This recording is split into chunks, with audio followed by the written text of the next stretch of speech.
사람들은 보통 어떨 때 감사합니까? 하는 일이 잘 되고 또 자기의 재산이 정식되고 몸이 건강할 때 감사하죠. 반대로 하는 일이 잘 안 되고 또 가진 것을 빼앗기거나 잃거나 또한 몸이 아플 때는 감사하기 어렵습니다. 그런데 그런 상황 속에서도 다시 말하면 일이 잘 안 되고 또 가진 것이 없고 몸이 아플 때도 감사하는 그런 분들이 있습니다. 그런 사람들은 감사의 전문가들이라 그렇게 볼 수가 있습니다. 우리는 이런 분들로부터 감사를 배울 필요가 있습니다. 왜냐하면 감사야말로 사실은 참된 신앙의 표지이기 때문입니다. 오늘 본문을 보면 여러 사람들이 박수치고 환영하는 그런 무대 위에서 환영받는 그런 것도 아니고 인기 있는 것도 아니고 무슨 많이 가진 것도 아니고 건강하고 기쁘고 즐거운 잔치를 하는 것도 아닌 그런 상황인데 우리에게 참된 감사의 본질을 우리에게 보여주고 있습니다. 환경이 말할 수 없이 어렵고 손에 든 것이 없음에도 불구하고 감사하는 영혼이 있습니다. 그는 여러분 잘 아시는 바와 같이 바로 사도 바울입니다. 그는 지금 죄수의 몸이 되어서 로마 황제 앞에 서기 위해서 로마로 호송당하고 있는 죄수의 신분입니다. 그런 절망의 현장에서도 사도 바울은 자기와 함께 옆에 있는 두려워하는 사람들에게 능력 있는 하나님의 말씀으로 위로하고 떡을 가지고 축사한 후에 그들에게 나누어 주었습니다. 여기 축사라는 것은 귀신을 쫓아낸다 하는 그런 한자가 아니고 감사할 사자 빌축자 감사기도 하는 그 축사로 한자가 쓰였습니다. 한마디로 감사의 기도죠. 하나님께 감사를 드리고 떡을 먹었다는 것입니다. 어두운 절망의 현실에서 아주 암담한 그런 현실 속에서 바울은 어떻게 감사의 기도를 당당히 드릴 수 있었겠습니까? 첫째는 하나님께서 자기와 함께 하심을 믿었기 때문입니다. 오늘 23절에 보니까 내가 속한 바 곧 내가 섬기는 하나님의 사자가 어제 밤에 내 곁에 서서 말하되 그랬어요. 이 배가 표류하는 가운데 많은 어려움이 있지만 하나님의 사자가 어제 밤에 바울 곁에 서서 말씀하시며 힘을 주었다 하는 것입니다. 바울도 인간이기 때문에 생명의 위협이 가해지는 천재지변 앞에서 두려운 마음을 가질 수 있고 불안한 마음을 가질 수 있습니다. 그러나 그런 상황 속에서도 두려워하지 않고 불안한 마음이 없었던 이유는 전능하신 하나님께서 자기와 함께 하심을 믿었고 또 그 하나님의 사자로부터 위로의 음성을 들었기 때문입니다. 바울의 처지를 한번 생각해 보십시오. 죄를 지어서 그런 죄인이 아님에도 불구하고 죄수의 몸으로 로마에 이송되는 유대인의 관계와 시기로 죄수의 몸으로 이송되는 참으로 안타까운 처지가 아닙니까? 더욱이 폭풍우 속에서 열나흘이나 되도록 아무것도 먹지 못하고 또 뱃멀미를 하고 기진하고 있다고 생각해 보십시오. 살아있는 것보다 차라리 죽기를 원하는 심정이 아니겠습니까? 그렇지만 그런 환경 속에서도 하나님을 원망하거나 좌절하지 않았습니다. 그런 극한 상황 속에서도 하나님은 자신의 처지를 알고 계시며 구원해 주신다고 확신했습니다. 실제로 하나님이 바울에게 나타나셔서 위로의 말씀을 주시고 확신의 말씀을 주신 것입니다. 이런 확신이 있을 때 어려운 가운데서도 진정한 감사의 기도가 나올 수 있는 것입니다. 인간이 당하는 환난이 아무리 크다 해도 하나님이 나와 함께 하시면 두려울 것이 없습니다. 아멘. 여러분 잘 아시는 다윗의 경우를 보십시오. 여호와는 나의 목자시니 내게 부족함이 없으리로다 했습니다. 내가 비록 사망의 음침한 골짜기로 다닐지라도 해를 두려워하지 않을 것은 주께서 나와 함께 하십니다. 주의 그 지팡이와 막대기가 나를 안위하시나이다 그랬습니다. 그 다윗보다 또 먼 선조가 되는 그런 야곱이라는 사람을 보십시오. 그는 미래에 대한 불안한 마음을 가지고 가난해서 하란으로 갑니다. 왜 가난에 보냈냐? 형이 죽일 것 같으니까 가난에 있지 못하고. 외갓집으로 가는데 거기도 안 가본 이역만리 타국입니다. 불안하지요. 날이 저물어 노숙을 하는데 꿈에 하나님이 나타나셔서 그를 위로해 주셨습니다. 너 누운 땅을 내가 너와 네 자손에게 주리니 네 자손이 땅의 티끌같이 되어서 동서남북에 가득할 것이다.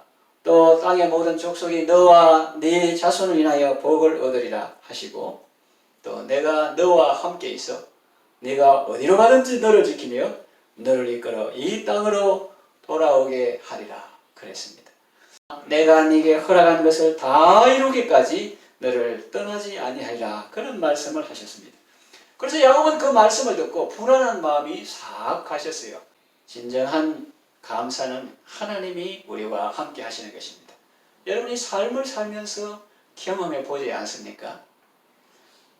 아무리 편한 현실, 경상도 말로 등 따시고 배부른 그런 상황 가운데 있다 할지라도 하나님의 말씀이 내게 없다. 그러면 그만큼 불안하고 두렵고 위험한 상태가 없는 것입니다.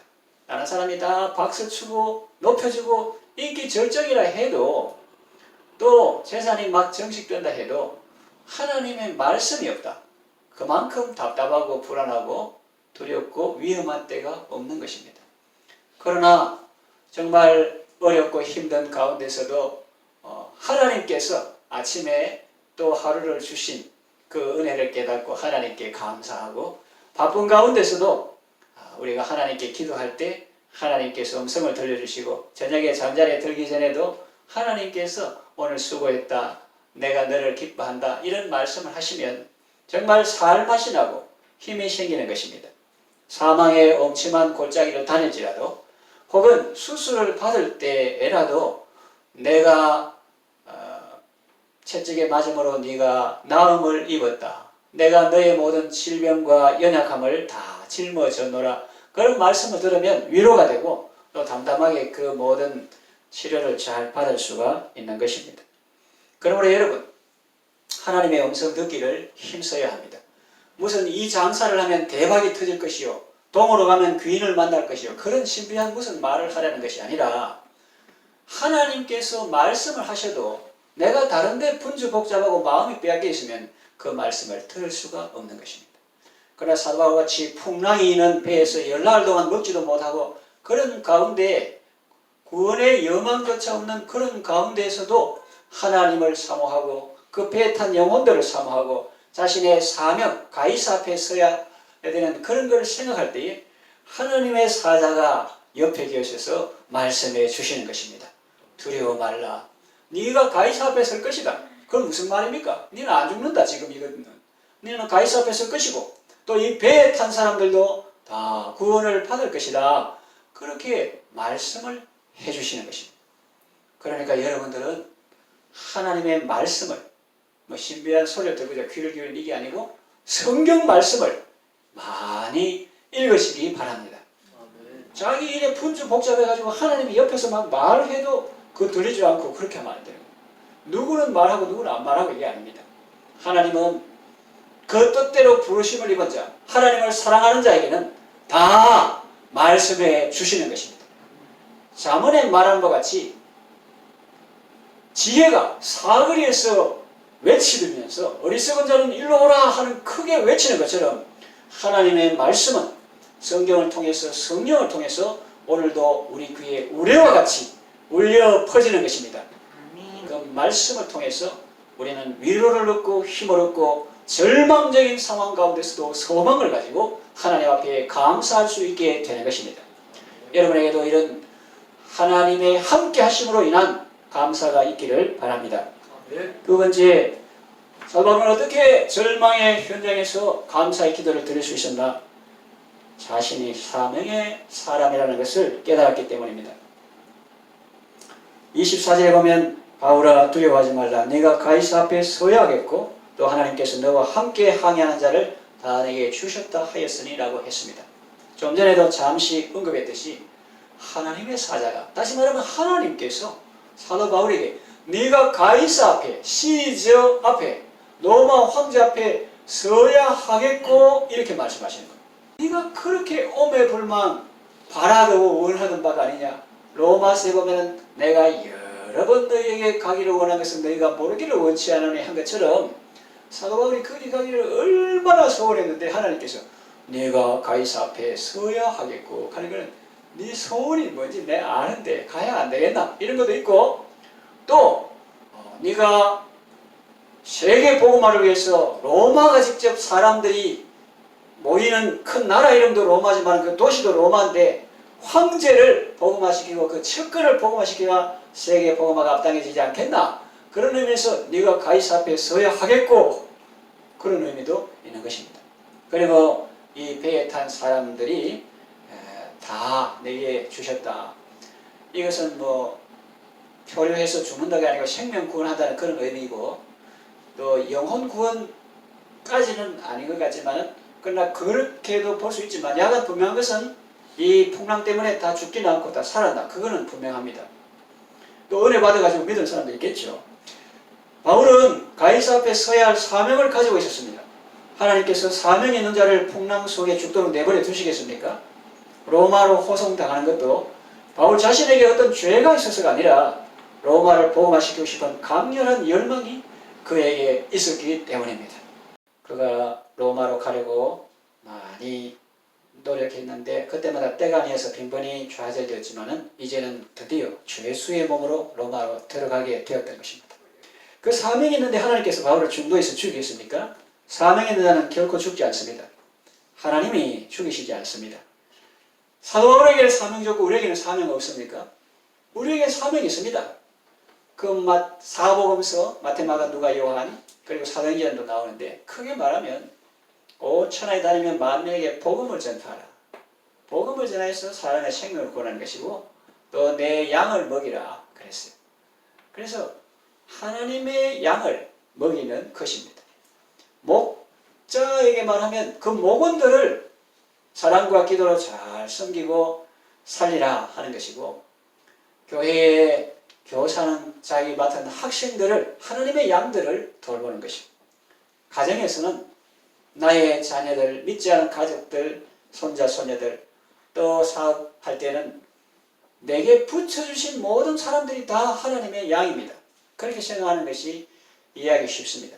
하나님께서 내게 붙여주신 사람을 복음을 전해서 살리고 또 사랑과 기도로 그들을 잘 양육하는 것. 내 양을 먹이라 그랬잖아요. 누구 양이라고요? 주님의 양입니다. 내게 맡겨주신 자녀이지만은 소속은 주님의 양입니다. 목자에게 목원도 그렇고 교사에게 학생도 그렇고 자기 집안에 자기가 엄마고 남편도 안 믿고 자녀들도 안 믿어도 하나님께서 그들을 내게 붙여주셨다는 거예요. 군림하고 지배라는 것이 아니라 그들을 사랑으로 섬기며 복음을 전해서 생명 구원하고 그 영혼을 세우라는 것입니다. 이런 사명을 주셨습니다. 복음 전파는 그리스도의 지상 명예입니다. 취사 선택할 문제가 아니죠.